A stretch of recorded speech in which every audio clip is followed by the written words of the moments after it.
welcome to another session of storytelling. Yathagne dahika shakti Ramakrishne stitahiya Sarva vidya swarupam tam Sharadam pranamamyaham. Just as fire and its power to burn, you are the power of Sri Ramakrishna. You are the embodiment of all Vidya. Salutations to you, O Sharada. You guessed it right. Today I am going to tell you about Sharada Devi. Do you know who Sharada Devi is, children? Yes, I will tell you.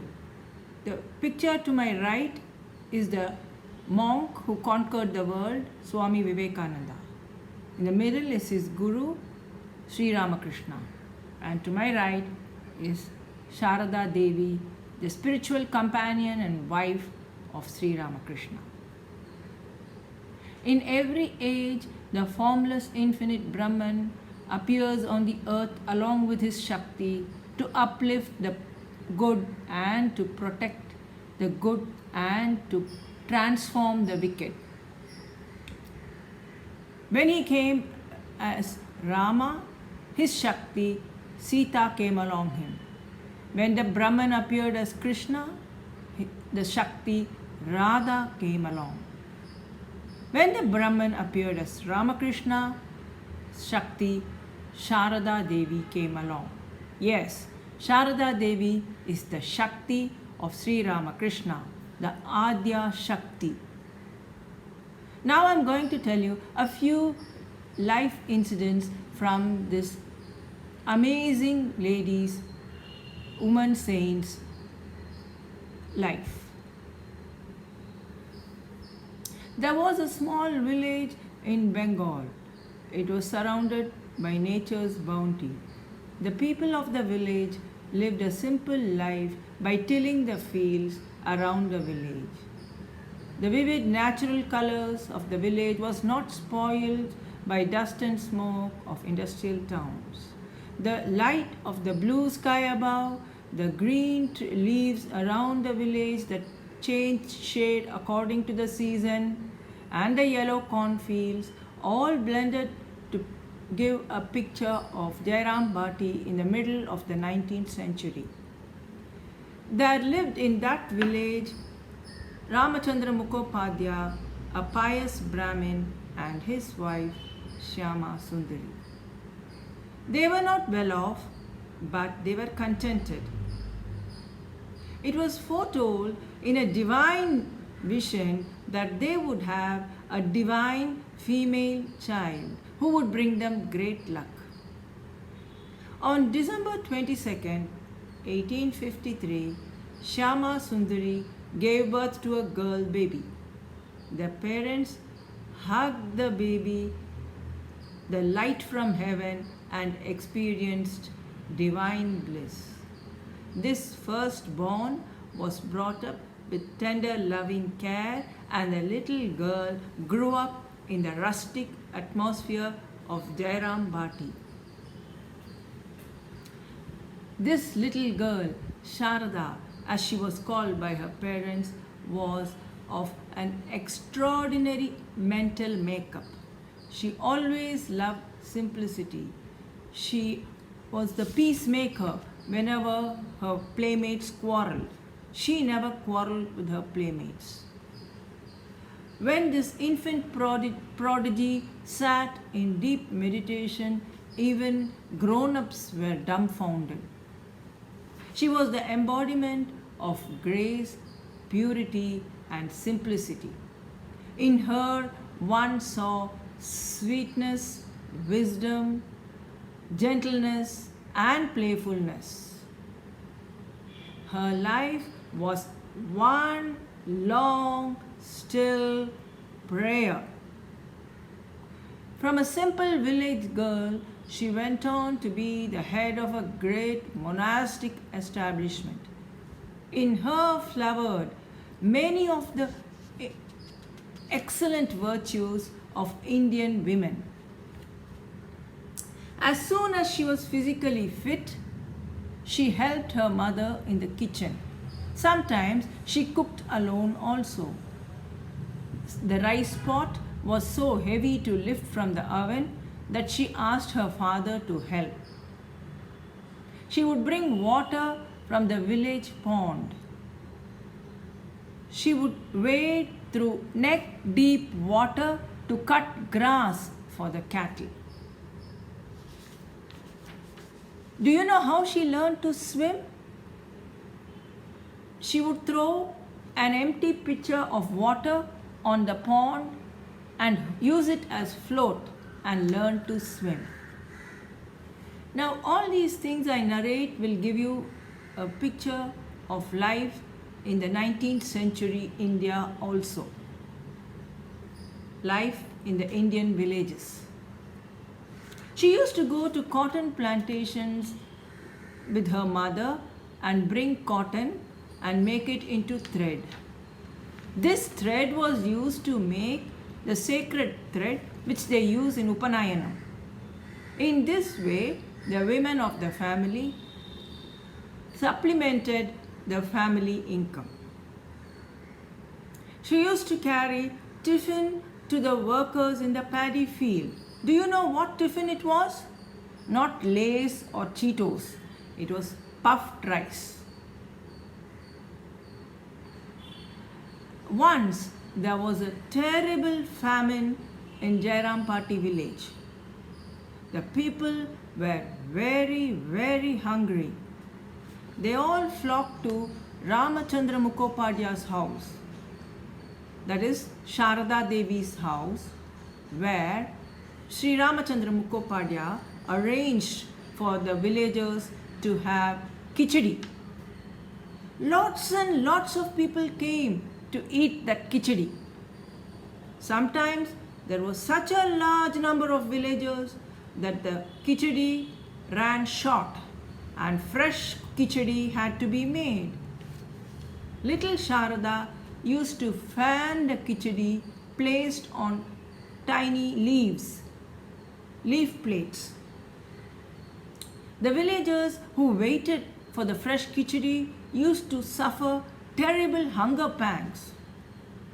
Seeing this hunger and poverty, Sharada was extremely pained. It left a great mark on her mind. In later life, she too experienced these, and she always empathized with the poor, downtrodden, and needy. And that is the beginning of religion. Children, remember, even today, in spite of industrialization and modernization, in spite of science and technology, millions of children and adults go to bed without food, even in rich nations. So do not waste food. Don't hanker for fancy food from fancy restaurants. Learn to eat simple, nutritious food. Sharada Devi was an excellent cook. She cooked for her husband, the saint Sri Ramakrishna, and also for the disciples, and also for the devotees. As was the social custom in those days, she got married at a very young age to the saint Sri Ramakrishna, who resided in the temple garden of Dakshineshwar near Calcutta. Now let me tell you a few more incidents from the life of this great saint. In those days, people used to walk from their villages to Calcutta. The long route was frequented by dacoits, so they went in groups. The strenuous journey from Jairampati to Calcutta was across 5 rivers and 64 miles in length. The travelers passed through enchanting paddy fields and lovely lotus ponds. There were huge banyan trees and pipal trees under which the travelers rested. Also, there were quaint inns with cots made of rope on which the travelers could rest. They cooked food by buying provisions from the inn. Today you can drive down in 2 or 3 hours to Jairampati from Calcutta. But those days it took 3, 4 or 5 days on foot. It was the year 1877. Sharada was going along with her companions to Calcutta from Jairampati. She was going to meet her saintly husband, Sri Ramakrishna, who lived in the temple garden at Calcutta. During this long journey, they had to pass through a 10-mile long field near the villages Telobello. This stretch was frequented by dacoits or highwaymen. Many travelers had lost their life and valuables in this part of the journey. Sharada Devi walked along with her friends from Jairampati to Calcutta. She did not wear any footwear. She wore a sari. She carried a bundle of cloth under her right arm, and on her head she carried a bundle of puffed rice where she hid her jewelry for safety. It was indeed a very tough journey those days. Just as they crossed this 10-mile long stretch, Sharada was extremely exhausted that particular day. She lagged behind. Her companions waited for her, but she did not want to inconvenience them. So she said, "You move on and wait at the inn that is further down. I will reach you there as quickly as possible." They obeyed her and moved on. Sharada was extremely exhausted. She tried to walk as fast as she could, but alas, the sun went down the horizon. It was dark and Sharada was terrified. Just then, suddenly there appeared a tall, fierce-looking man with a big wooden stick on his shoulder. He was accompanied by somebody. Sharada knew that she could neither run nor could she shout for help. She was terror-stricken. Her heart beat fast. Thud, thud, thud. The tall, fierce man reached her and said in a harsh voice, "What are you doing here alone at this late hour?" Sharada meekly replied, "Father, I have been left behind by my companions. I have lost my way. If you could take me to them, I would be grateful. Your son-in-law lives at Dakshineshwar temple garden. If you take me there, I am sure he will welcome you cheerfully." Just then, his companion came by. It was his wife. Sharada was greatly reassured when she saw her. She held her hand and said, "Ma, I am your daughter Sharada. I have been left behind by my friends. It's sheer luck that I met you and father. What would I have done if I had not met you?" Sharada's unhesitant behavior, her simplicity and implicit trust, her gentle and sweet words melted the heart of this buggedy highwayman and his wife. They threw aside all caste concerns and looked upon Sharada as their daughter. They arranged for her to stay that night in a small place. They looked upon her with parental love and care and guarded her the whole night. They woke her up in the morning and took her to the inn, where her companions were delighted to see her. Sharada introduced her adopted parents to them. Then she expressed her gratitude to the highwayman and his wife. Then the companions and Sharada moved to Dakshineshwar temple garden near Calcutta. The highwayman and his wife had become so attached to Sharada that they wept profusely on parting. After some time, they visited her at Dakshineshwar. Later, Sharada said, "My robber father is simple and well behaved now, but he was a robber." So that is the power of holy company. That is the power of unbounded, limitless, unselfish love. That is the power of Adya Shakti, Sri Sharada Devi. Now let me tell you another incident. This is the real life story of Amzad, the robber gang leader. Amzad played a beautiful role in Sharada Devi's divine drama on this earth. The life of a holy soul is not the exclusive possession of any particular clan, country, or religion. Sharada Devi showed by her love and affection that she could make even Christians and Muslims her own. Now listen to this story. There was a small village near Jairam Bati.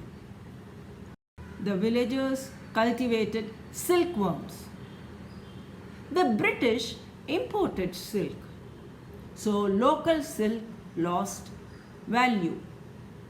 So these villagers lost their livelihood. They had no money and no food. They were hungry. So they took to robbery. They became bandits. Amzad was the leader of one such bandit gang. Now, a particular year, Sharada's house was built to accommodate more disciples and more devotees.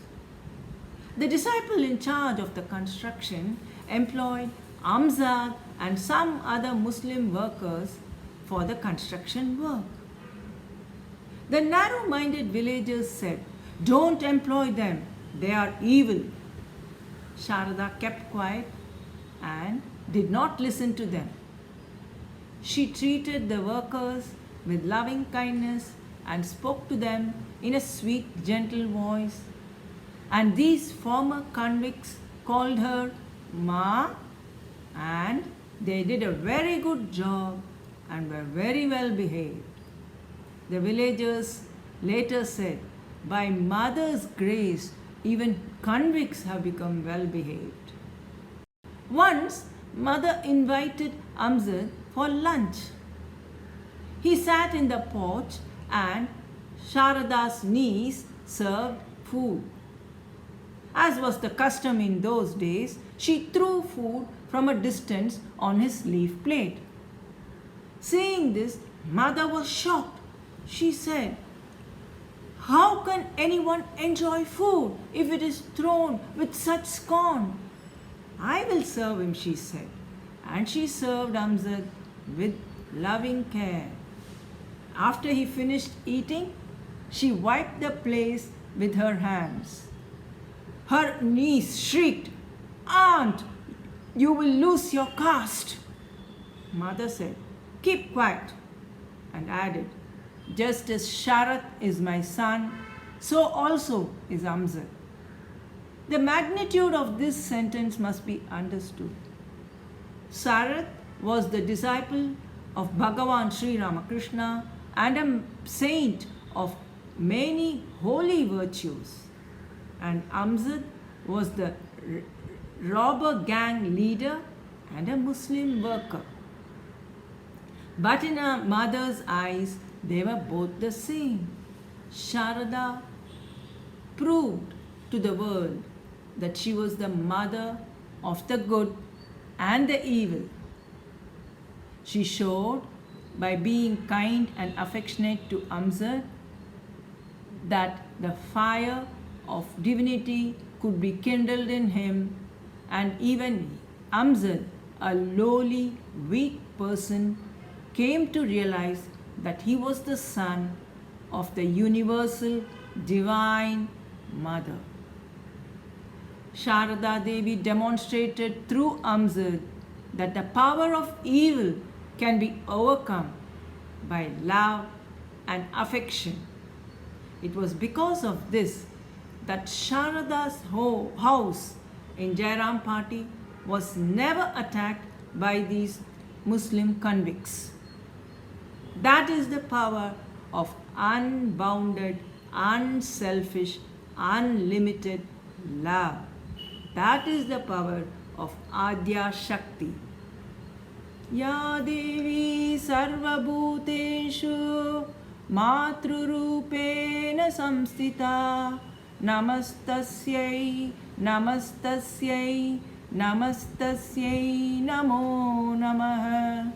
Ya Devi Sarvabhuteshu Dayarupena Samstita Namastasyai Namastasyai Namastasyai Namo Namaha. The Devi who resides in all beings as the Mother Principle, salutations to her. The Devi who resides in all beings as compassion, salutations to her. Namaste. Hope you enjoyed the story.